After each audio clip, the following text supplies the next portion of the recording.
Hello and welcome to the Warhammer 40k Imperial Guard Tactics video. Today we will be looking at the Warlord traits that are available to the Imperial Guard.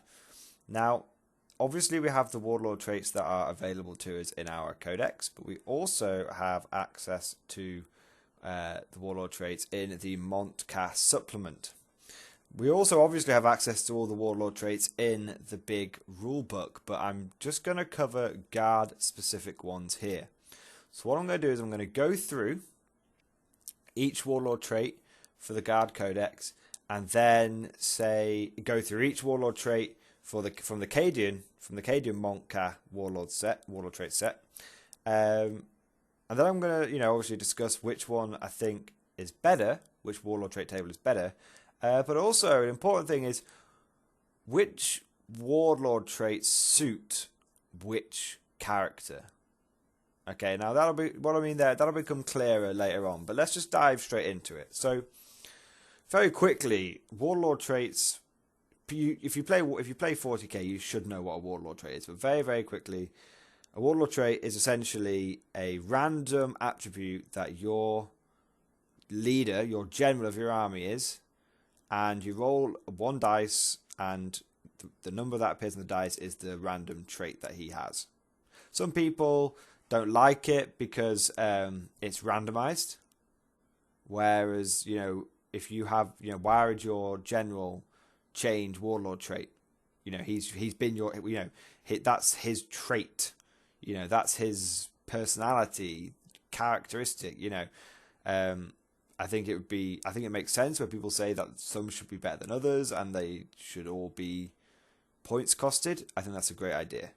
I personally am not a big fan of randomized Warlord traits, and I think it doesn't really make sense. But anyway, so the first set we have is from the Astra Militarum Codex itself. The good old-fashioned Imperial Guard decks. Right, so number 1, Grand Strategist. In the hands of this warlord, a map and a voxcaster can prove far more potent weapons than the swords and guns of his peers. The result is, nominate D3 units in your primary detachment. These units gain the outflank special rule. Now, I really like this Warlord trait. I really like it. It's, when I go pure infantry, this is the one I want every time. And I don't necessarily build a strategy around it, but I tell you what, I seem to win my games when I get this Warlord trait. And the reason is it brings me back to the good old days of Al Rahem and his outflanking platoon. Ah, yes. Good old days. When you can outflank a big old blobbo dudes. Now, obviously, it's only D3 units, so sometimes you'll be able to outflank 3, and sometimes you'll be able to outflank 1. But either way, you'll send, on average, you're going to be sending between 50 and 100 guys straight into your enemy's flank. So this is a really good Warlord trait for a pure infantry guard list. I think it has limited viability in not a pure infantry guard list, or should I say not a heavy infantry guard list, because you're sort of going to struggle on what you want to choose to outflank, because mostly Russes are long range enough, so they don't really need it. I think in pure infantry really benefit from this. And obviously if you got 3 on the D3, you could outflank a couple, a blob of conscripts, a blob of guardsmen, and then maybe a fucking squad of Russes, Well, you already got to be careful so you don't outflank too much, because if you outflank too much, it can leave you struggling, waiting for your reinforcements to come on. But on the whole, I love it. I think it's a really good tactical warlord trait for if you're pure infantry, but that's not the main reason I love it. The main reason I love it is it's a fucking shout out to Al Rahem. Fingers crossed. If we get a new codex, some point in the future, Al Rahem will be a character in that, and his Warlord trait will be to get that automatically. Something like that. That'd be cool. The second one, number 2, Old Grudges.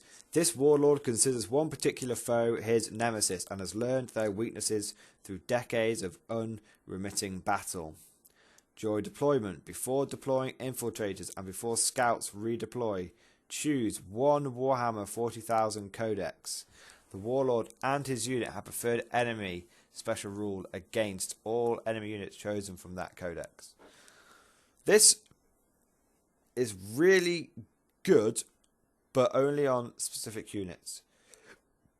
So I don't find this trait to be particular. I think I won't go into that now. Obviously, I'd say which traits are good for which character at the end, but I think it's very, very good, and there's a reason.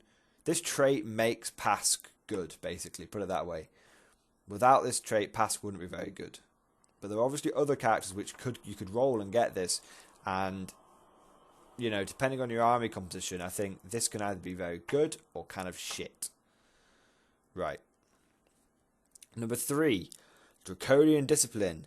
This warlord believes firmly that to spare the lash will spoil the soldier, and is never hesitant in handing out despotic punishments. His men fear their master's wrath more than any foe. Friendly units from Codex Astra Militarum, and only Codex Astra Militarum, within 12 inches of the warlord do not take morale tests for suffering 25% or more casualties. Very good. Very, very, very good. This, again, it allows you... Well, essentially it means your warlord's never going to take that leadership test, which is great if you're running a company command squad.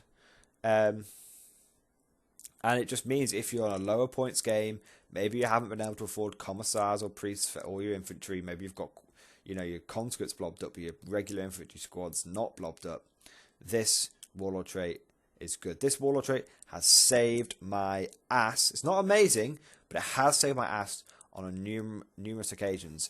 The latest one I remember, facing Tau, Riptide, Spam at a tournament. Fortunately, it was an objective-based game, and my opponent did classic Tau, and he sat there and gunlined.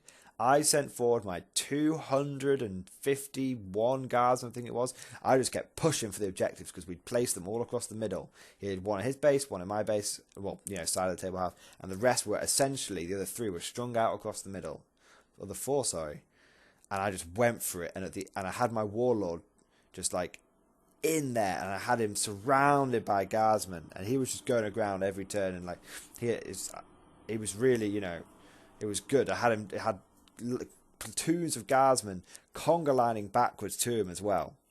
And what ended up happening was my opponent, because I was pushing on him, he was forced to gun line even more so than he wanted to, and he got to turn 5, and he was like, this last turn, like we knew it was going to be the last round for time constraints of the tournament, and he was like, shit, I have to make this guy run off the objectives because he's basically sat on every single one in the middle of the board, and he's just pushed forward, and I was down. I was, if this went on, if it had gone on to turn 6, it would have been hairy. I'd gone for, we both agreed, on turn 4 that turn 5 was going to be the last turn, so I'd gone for a turn 5 strategy, and I was out of 251 guardsmen, I think I was down to about 40. This guy was shredding me. And I'd done some damage. I think I killed a Riptide out of 3. I killed some battle suits here and there, but it wasn't, I was losing in terms of pure, firepower. But because I had all my guys conga line back to my warlord, and because my warlord was surrounded by guardsmen and out of line of sight and in cover, so he was well protected, my opponent realised he had to shoot me off the objectives. So he poured enough fire. It was so fucking quick, because I didn't tell him because it's a tournament. He poured enough firepower into each squad, because he worked out with maelstrom points and everything, he needed me to break off 2 of the 4 objectives from the centre. So he poured just enough firepower into every single one of my blobs that would normally cause him to have to take a leadership check. He sniped out some of my commissars. He got lucky. My commissars at this point were near the front of the unit, so because of numbers, I just had to have enough people on the front. So I lost a couple of commissars from certain units. So he was like, right, you've got to take 3 leadership checks. You've got 1 blob with the commissars, but 3 haven't. I was like, no, I don't. He was like, why? Because I'm within 12 inches of my warlord. Don't take 25% or more casualty leadership tests for that. And he was like, fuck. Won the game. I won against Tau Riptide Spammer's guard.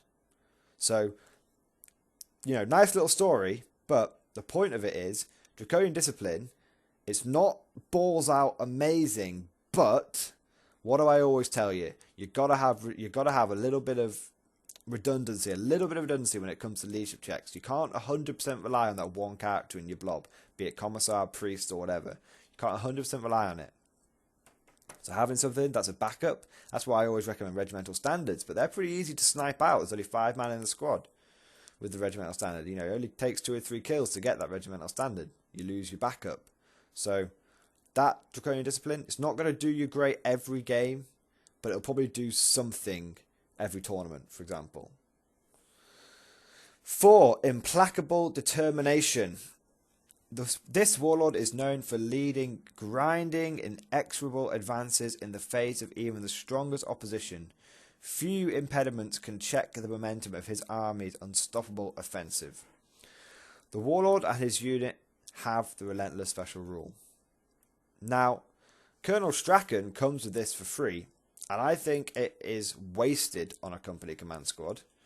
But I think it can potentially be very, very good. Imagine if you've got your warlord is in a blob. Okay. Imagine your warlord is in a blob of 50 guardsmen, and they've got like las cannons and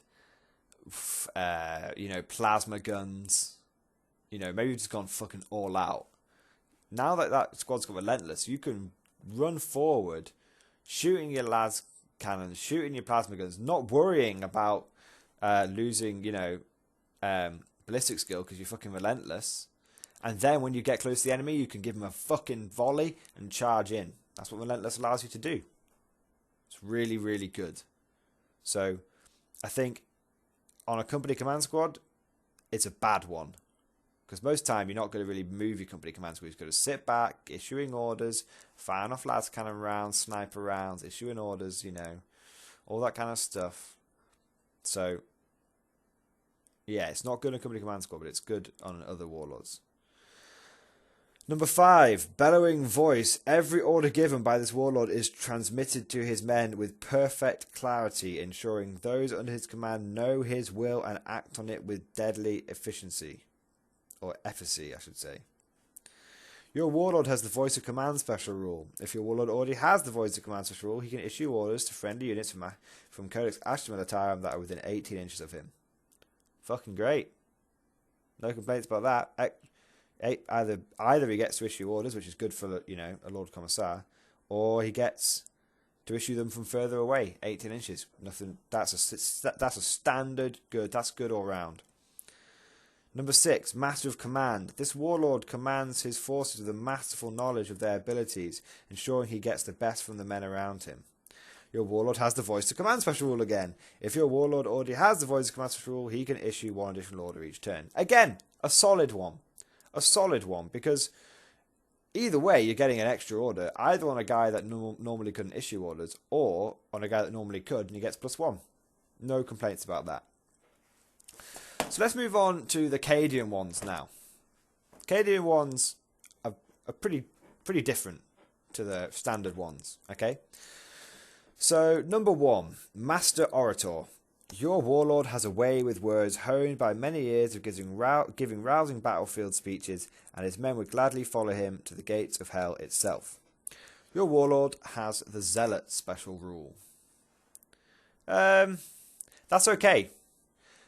If it's in a company command squad, for example, it means he's not running away. And if it's in a blob, if your warlord is in a blob, it's great. No, it's not. It's okay. It's not terrible. It's okay. Number 2, your Deadeye Shot. Your warlord held his first lasgun before he could walk, and has drilled his men to be almost as proficient with their weapons as he is. Add +2 to your warlord's ballistic skill. Add 1 to the ballistic skill of the models in the unit. This is my favourite one from the Cadian one. Either you have it in a company command squad and you're rocking ballistic skill 5 veterans. Hello, ballistic skill 5 las cannon. Yes. Not too fucked about my warlord having +2 ballistic skill in this case. Maybe a plasma pistol or a bolter, but ballistic skill 5 veterans, nice. You put this in a fucking blob, you're rocking ballistic skill 4 guardsmen. That's big. That's huge. It's a huge deal. Not much more to say about it. It's a fucking good one. It's my favourite one for a reason. Number 3, artillery veteran. Your warlord knows the strength of long-range bombardment and always has the contacts to coordinate one just at the right time. Once per game, your warlord can make an artillery bombardment as though he were a massive ordnance. I quite like this one. I actually don't think it's very good, but I quite like it. It's okay. You don't have to do it on the first turn, but it's no real disadvantage to doing it. It's very fluffy. I can imagine. It's very fluffy. Your warlord just gets on the horn, calls up, bellow. Uses his pure force of will to fucking get a fucking artillery strike right here, right now. I quite like it. It's cool. There's a reason I like the massive ordnance. There's a reason I like this warlord trait. It's not the greatest, but it's okay. It's all right. Number 4. Unflappable stoicism. Your warlord has lived through more firefights than the common soldier has eaten cold rations, a fact of which he is keen to remind his men at every opportunity. Friendly units that are part of the Cadian detachment do not take morale tests for suffering 25% or more casualties while they are within 12 inches of your warlord. So, it's the same as Draconian Discipline. It's essentially the same. Morale tests, 25% or more casualties, 12, yeah, blah, blah, blah. It's exactly the same. So, I've already covered that one. It's a good one. Number 5, above the thundering guns. Your warlord employs skilled vox operators and all manner of vocal techniques to ensure that his orders are heard correctly the first time, even during the fiercest battles.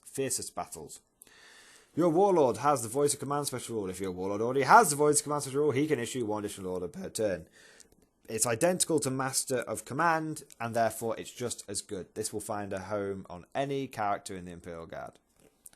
And the last one, staunch traditionalist. Your warlord leads his officers in upholding Cadia's fine martial traditions and encourage them never to back down from a fight. Friendly characters that are part of a Cadian detachment must issue and accept challenges wherever possible. If there is more than one friendly model with the rule that has this effect in a challenge, you may select which model issues or accepts the challenge. When fighting in challenges, friendly characters that are part of Cadian detachments can re-roll failed to hit and to wound rolls. That's shit. Okay, it's just bad, and I'll tell you, I don't want to go on because I don't want this video to drag on too long, but it's just bad because Guard are never going to win combat anyway. So having a Warlord trait that makes you mildly good at combat is okay. But the thing is with Guard, if you've got a character that's tooled up for close combat, he's okay at killing other people's rank and file. He's not really designed to be a challenge monster. Guard can't really make a challenge monster. But sure as fuck other armies can, and the last thing you want is to have to issue a challenge when you don't necessarily want to. Put that character in danger. A lot of the time it's not an issue because you could just get a sergeant to eat the challenge and it's okay. But, what if you need to keep your warlord? What if you need to keep that commissar alive in the conscript blob? You don't care about him issuing or accepting the challenge. You just need to keep him alive to hold the enemy up. Suddenly he can't do that anymore. So yeah, it's really bad. So going through, which ones do I actually think are better? Well, I currently use the Cadian one as much as possible. That's purely because I bought the book. I actually think both are almost as good as each other. I think the standard guardsman ones are very balanced. Some, they're all just as good as each other, essentially. And I think the Cadian ones, some are fucking way better than others. So, for example, like, Staunch Traditionalist is fucking terrible, but Deadeye's Shot is fucking amazing. So, I would actually say both Warlord traits are just as good as each other, but for reliability, for just steady Eddie, not too fussed about what you get as long as it's okay and does something every game, I would go with the basic guard ones. If you're feeling a bit feisty, you want to go for broke, get a really good one, get some okay ones, you're guaranteed to get something that's okay, but there's a chance you'll get something really shit. Then go for the Cadian ones. Okay? Now, very quickly, which ones do I think belong on which characters? Now, this is, it's important, because it's very important who you choose as your warlord. A lot of people just throw that away. You know, oh, he's my warlord, fuck it. But it's actually really important to choose your warlord, especially for the guard, because our warlord traits are vastly different depending on who you choose to be the leader of your army.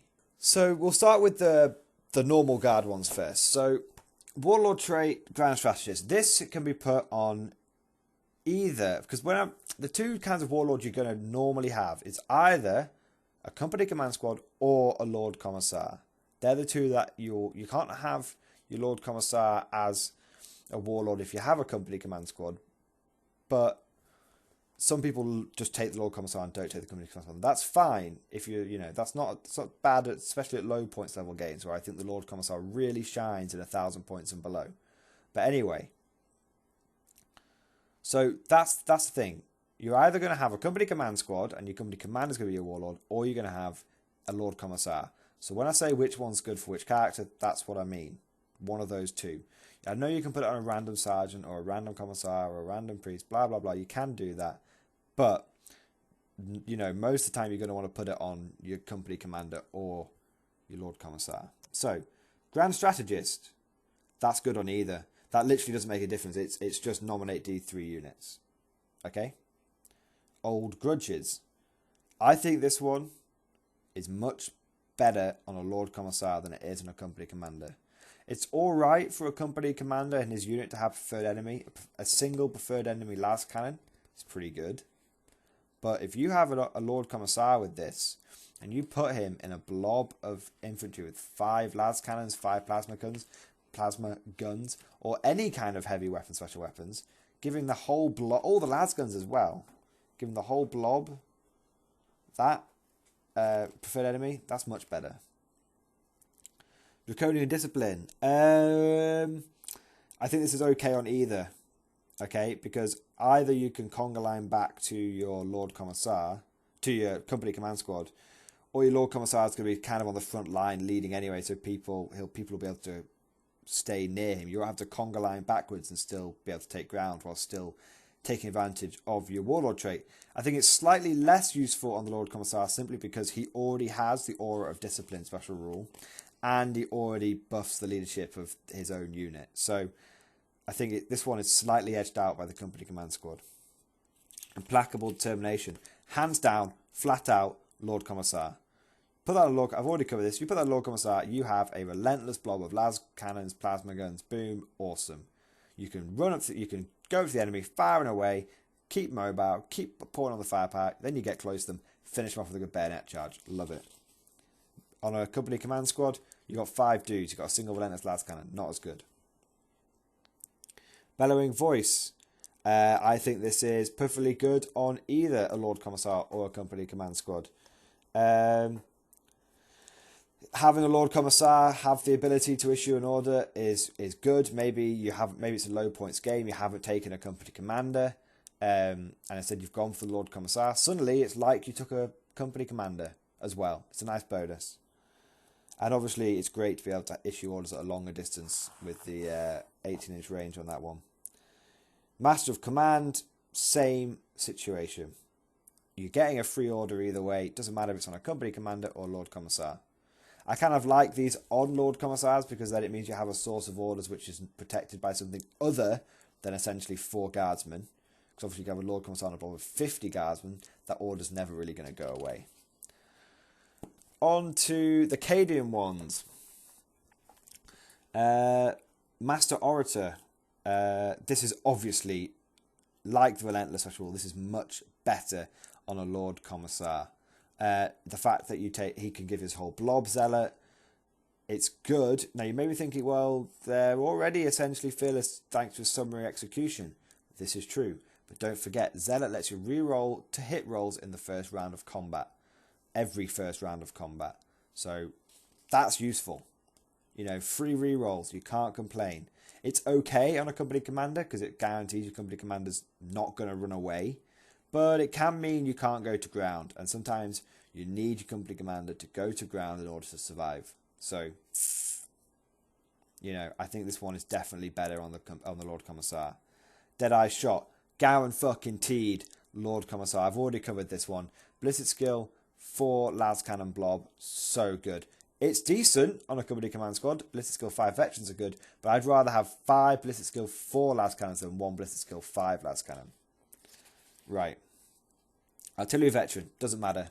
It's a gimmicky one, it's good in either one, no issues. Unflappable Stoicism, same as what I said for whatever the fuck it's called in the guard book. You know, essentially, it's probably better on a Lord. It's probably better on a company command squad, but it's perfectly okay on a Lord Commissar. Above the Thundering Guns, again, that's good on either character.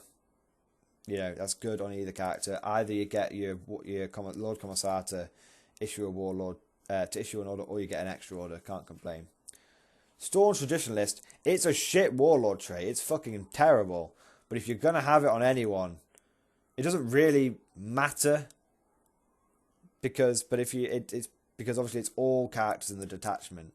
So if you run a company command squad and the Lord Commissar, and your company commander gets this, then your Lord Commissar gets to benefit from it anyway. But if you don't, and if you're playing where you only have a Lord Commissar, this one's okay. I mean, Lord Commissar with a Power Fist and Carapace Armor, you know, or something similar, that suddenly becomes pretty good, rerolling to hit and to wounds. That's pretty good. But overall, I just don't like that Warlord trait at all. So, this video took a little bit longer than I expected. That is a complete rundown of all the unique Imperial Guard Warlord traits. It's a complete breakdown also of where I think they are best suited, whether on an independent character, aka Lord Commissar, or on a command squad. And also, like I said, I think both are as good as each other. I think the Codex Ashman of Time ones are more reliable. And I think overall, although I love my company command squads, I'd say overall, the Warlord traits benefit you having a Lord Commissar, because all of them are essentially useful on a Lord Commissar, or more useful or decent on a Lord Commissar, whereas on the company command squad, most of them are useful, but few of them are standout balls to the wall amazing. So there you go. But you didn't think that, you know, because, you know, I always go on about how much I love my company command squads, but, you know, Lord Commissars, they do tend to benefit from the Warlord traits a little bit more. So, I hope you found this video useful and informative. Of course, if you guys have any opinions on which is your favourite Warlord trait, please, you know, leave a comment. That'd be great. Because obviously I'm just one guy, and I have my personal preferences. But it'd be good to hear what you guys think. So thank you for watching. I hope you enjoyed the video, and I'll see you guys next time.